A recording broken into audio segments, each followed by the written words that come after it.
আর্চিকরের ঘটনা নিয়ে রীতিমতো ধুমধুমার পরিস্থিতি। একদিকে বিক্ষোভ, গেটের বাইরে বিক্ষোভের ছবি, আর গেটের ভিতরের ছবি একবার দেখব। সেখানে শোক, চিকিৎসকরা তারা সেখানে শোক পালন করছেন।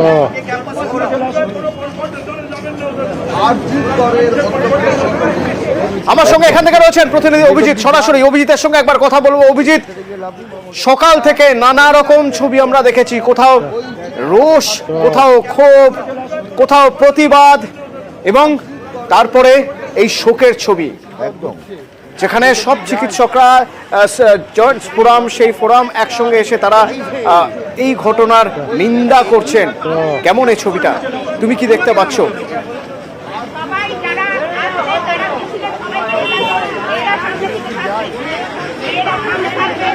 হ্যাঁ, অতনু যদি আরেকবার প্রশ্নটা করেন, অতনু যদি আরেকবার অভিজিৎ, সকাল থেকে আমরা অনেক রকম ছবি তো দেখলাম আর্চিকরের, সেই ছবির থেকে এই ছবির বোধহয় কোথাও একটা তফাৎ রয়েছে। যে ছবিতে দেখা যাচ্ছে শোক, যে ছবিতে শোক দেখা যাচ্ছে, সলিডারিটি দেখা যাচ্ছে, তুমি কিভাবে দেখছো?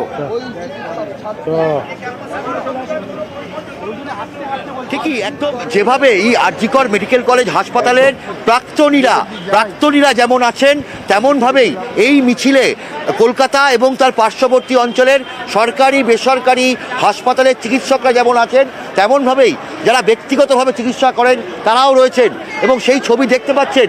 আমরা কথা বলবো। আপনার নাম? ডক্টর অরুন্ধতী দে। আপনি কি এখানকারই ছাত্র? আমি এখানকারই প্রাক্তনী। কি বলবেন এই ঘটনাকে, কিভাবে ব্যাখ্যা, মানে বলার তো কিছু ভাষা নেই, তবুও না, বলার ভাষা নেই। আমার এমবিবিএস এমডি দুটোই এখান থেকে। আমি এটাকে নিজের ঘর ভাবতাম। নিজের ঘরে যখন বিপদ আসে তখন রাস্তায় নামা ছাড়া উপায় থাকে না। আর সব থেকে দুঃখের কথা হচ্ছে, এর যদি শাস্তি না হয় তাহলে এটা আজ থেকে এটাই ট্রেন্ড হয়ে যাবে যে মেয়েদের নিয়ে যখন যা ইচ্ছে করা যায়, সেটা বিরোধিতা করবো বলেই রাস্তায় নেমেছি, আর কোনো কারণ না। এবং দেখা যাচ্ছে যে মানে প্রত্যেকে রাস্তায় নেমেছেন, এবং এরা শাস্তি দেওয়ার আইনি প্রক্রিয়া তো চলছে, পাশাপাশি যে নিরাপদহীনতার কথা বলা হচ্ছিল, নিরাপত্তাহীনতার কথা বলা হচ্ছিল, সেই নিরাপত্তাহীনতার জায়গাটাও যাতে না থাকে, কর্তৃপক্ষ সেই ব্যবস্থাও করেছে। বৈঠকে সেই সিদ্ধান্তই হয়েছে। সে বিষয়ে কি তারা কিছু বলবেন? নিঃসন্দেহে আমরা কথা বলবো। বলছি, একজন তো গ্রেপ্তার হয়েছে, এবং কর্তৃপক্ষ এবং স্বাস্থ্য দপ্তর বলেছে তারা প্রয়োজনীয় নিরাপত্তা গ্রহণ করবেন, তারপরেও কেন রাস্তায়? সেটা কি সত্যি? যিনি ধরা পড়েছেন তিনিই কি আসল কালপ্রিট? প্রশ্ন তো এখানেই। আপনার নাম? ডক্টর সোমা লাহা, আমি এই কলেজের স্টুডেন্ট।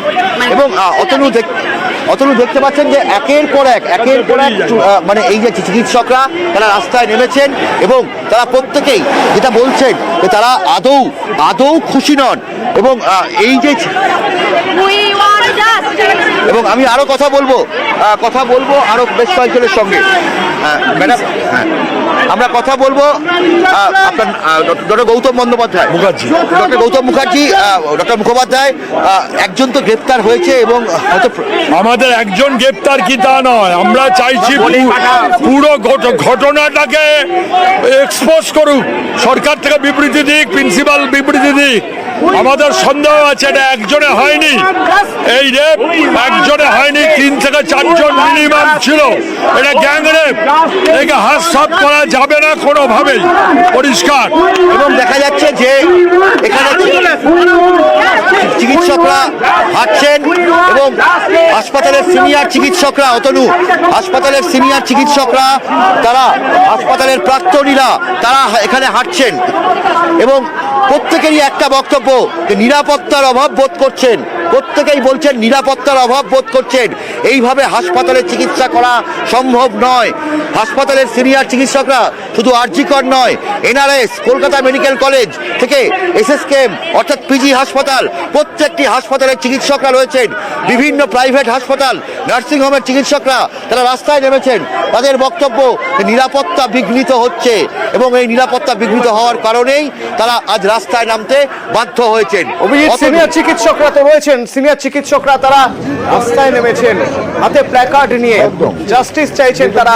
জুনিয়র চিকিৎসকরা জুনিয়র ডাক্তাররা তাদের সঙ্গে রয়েছেন আমার অপর প্রতিনিধি অর্পিতা রয়েছেন। অর্পিতা, তারা কি বলছেন? জুনিয়র ডাক্তাররা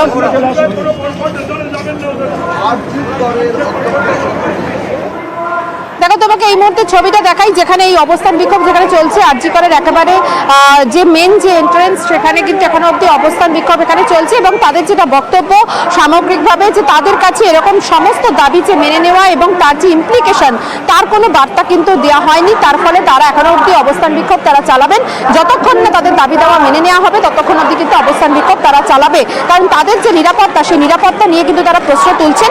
কারণ যেভাবে এখানে ছাত্রীকে ধর্ষণ করে তাকে হত্যা করা হয়েছে, সেই ঘটনার পর তারা যথেষ্টভাবে তারা আতঙ্কিত। এখন অবধি তুমি দেখতে পাচ্ছ এখানে কিন্তু সকলেই এখানে অবস্থান বিক্ষোভ তারা করছেন এবং এই সঞ্জয় রায় সে কিন্তু মাঝে মধ্যেই এখানে মদের আসর এখানে বসাতো। শুধুমাত্র তাই নয়, এখানে গ্রুপ করে 3 থেকে 4 জন করে নিয়ে এসে বিল্ডিংয়ের ভেতরে মাঝে মধ্যেই রাত্রেবেলা তারা কিন্তু এখানে এসে তারা এখানে মদের আসর এখানে বসায় এবং যার জেরে আজকে এই ঘটনা, সেই ঘটনা কিন্তু 5 দিনের আগেও সে এখানে মাঝে মধ্যেই কিন্তু এখানে মদের আসর এখানে বসাতো বলে জানা যাচ্ছে। এবং পড়ুয়াদের একাংশের দাবি এর পরেও যে টনক নড়েনি, সেটাই কিন্তু সব থেকে অবাক করার মতো বিষয়। এই মুহূর্তে তুমি দেখতে পাচ্ছ এখানে কিন্তু পুলিশ আধিকারিকরা রয়েছেন এবং এখানে এই আরজি করের যে গেট, সেখানে কিন্তু পুলিশের উচ্চপদস্থ কর্তারা সেখানে কিন্তু এসেছেন এবং গোটা এলাকায় এখন অব্দি অবস্থান বিক্ষোভ কিন্তু চলছে। কারণ তারা বলছে ততক্ষণ অব্দি তারা মানবেন না যতক্ষণ না তাদের যে দাবি দেওয়া সেগুলো কার্যত তাদের, অর্থাৎ এই হাসপাতাল কর্তৃপক্ষ যতক্ষণ না তাদের কাছে এসে তারা বলবেন। কারণ তাদের বক্তব্য যে এই যে অবস্থান বিক্ষোভ, সেই অবস্থান বিক্ষোভ কিন্তু চলবে। তবে এই ঘটনার পরেও যে এই হাসপাতাল কর্তৃপক্ষ কি মানে এর পরে কি কি ব্যবস্থা নেয় সেটাই কিন্তু এখন দেখার। তার কারণ তারা এই সঞ্জয় রায় নামে যে ব্যক্তি যাকে কিনা গ্রেপ্তার করেছে কলকাতা পুলিশ, সেই ব্যক্তিকে কিন্তু মাঝে মধ্যে এখানে হেডফোন নিয়ে ঘুরে বেড়াতে বা বাইক নিয়ে ঘুরে বেড়াতে বা বিভিন্ন যে চত্বরে যে ঘুরে বেড়াতে, সেগুলো তারা দেখেছেন। এবং মদ নিয়ে কিন্তু মদের আসর এখানে বসাতো বলে অভিযোগ। 3 থেকে 4 জন করে নিয়ে এই বিল্ডিং এর ভেতরেই চলতো কিন্তু মদের আসর। সেখান থেকেও কিন্তু কোনো শিক্ষা হয়নি, কোনো সিসি ক্যামেরা ছিল না এবং মাস 3 আগেও কিন্তু তারা এখানে মদের আসর এখানে বসাতো বলে অভিযোগ। তারপরেও কেন কোনো টনক নড়েনি তা নিয়ে কিন্তু প্রশ্ন তুলছেন পড়ুয়ারা। সঞ্জয় রায় যে কিনা গ্রেপ্তার হয়েছে শুধুমাত্র এই হেডফোনের যে সূত্র ধরে এবং যে সিসি ক্যামেরা থেকে যে ফুটেজ পাওয়া গেছে তার ভিত্তিতে, সেক্ষেত্রে তারা বলছেন যে এর পিছনে আরো কোনো বড় চক্র রয়েছে বা এখানে আরো কোনো এরকম ক্রিমিনাল এখানে কিন্তু থাকতে পারে, যাদের কারণে কিন্তু যারা কিনা এখানে পড়ুয়া, যারা এখানে অবস্থান বিক্ষোভ যারা করছে, তারা কিন্তু স্বাভাবিকভাবে প্রচন্ডভাবে নিরাপত্তাহীনতায় ভুগছেন। তারা বলছেন যা যা তাদের দাবি সেগুলোর ইমপ্লিকেশন কবে হবে। এই মুহূর্তে দেখো, তোমাকে ছবিটা দেখাচ্ছি, আরজি করের গেট একেবারে কিন্তু কার্যত বলা যায় যে সেখানে কিন্তু পুলিশ এবং যারা কিনা পাশে যারা বিক্ষোভকারী তাদের মধ্যে কিন্তু যথেষ্ট হবে সেখানে বচসা তর্কাতর্কি চলছে। তবে ছাত্ররা এদিকে রয়েছেন, অর্থাৎ হাসপাতালের ভেতরে, তারা কিন্তু এখানে অবস্থান বিক্ষোভ শান্তিপূর্ণভাবে করছেন। কিন্তু বাইরে যে সমস্ত পলিটিক্যাল পার্টি আসছে তাদেরকে কিন্তু গো ব্যাক স্লোগান দিয়ে তাদেরকে সেখান থেকে সরিয়ে দেওয়া হচ্ছে। এই মুহূর্তে তুমি দেখতে পাচ্ছ আরজি করের সামনে কার্যত কিন্তু একেবারে স্তব্ধ যান চলাচল। কলকাতা পুলিশের বিশাল টিম সেখানে কিন্তু রয়েছে। ছবি দেখা যাচ্ছে, একদিকে জুনিয়র ডাক্তাররা বসে রয়েছেন, আর একদিকে বাইরে কার্যত যান চলাচল বন্ধ। কারণ আরজি করের সামনে রাস্তায় সেখানে বিক্ষোভ দেখানো হচ্ছে আর সিনিয়র ডাক্তাররা তারা জাস্টিসের দাবিতে তারা পথে নেমেছেন। তো এরই মাঝে বারবার নাম উঠে আসছে, সেটাও বারবার করে বলছিল সঞ্জয়ের কথা।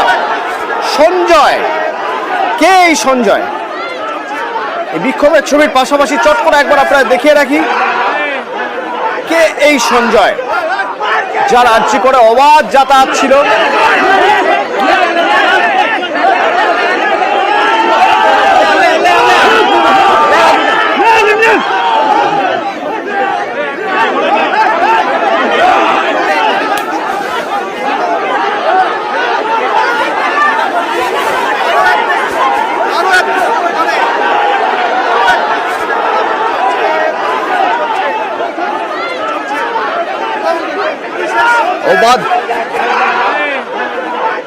রোগী ভর্তি করা তো সঞ্জয়,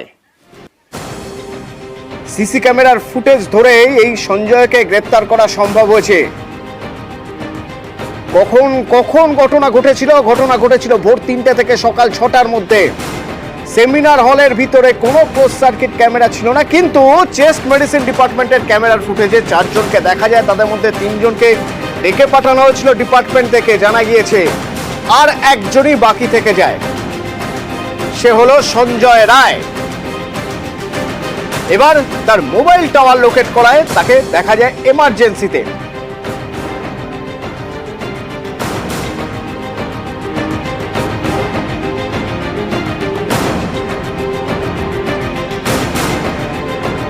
উপযুক্ত শাস্তির দাবি তোলা হচ্ছে। একদিকে সিনিয়র ডাক্তার আর একদিকে প্রাক্তনীরা তারা মিছিল শুরু করেছেন, আরেকদিকে বিক্ষোভ দেখানো হচ্ছে।